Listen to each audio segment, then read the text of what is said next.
Mga kamag-anak ni Mrs. Galing sila doon sa taas. Yan, kumusta yung taas doon? Maganda. Maganda. Kasing ganda nyo. Okay. So, punta muna ako doon sa taas. Okay, bye-bye. Yan.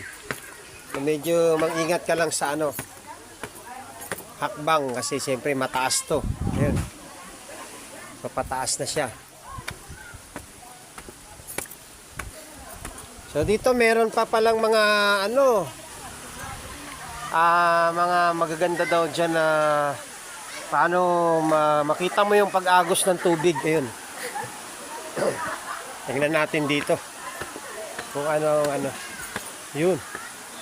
Maganda nga rito, very relaxing, malamig. Ayan. May naliligo din dun. Ayan.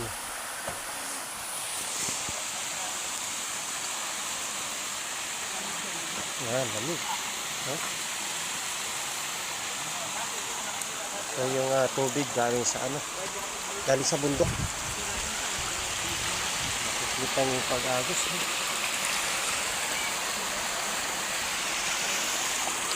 Ayan, Jawili Falls.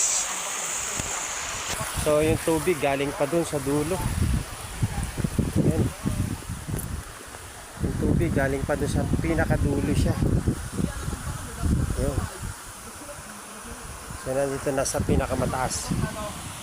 At saka dun sa baba ay meron din mga naliligo.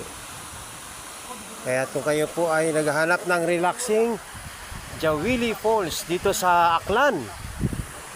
So my first time ko punta dito sa Aklan.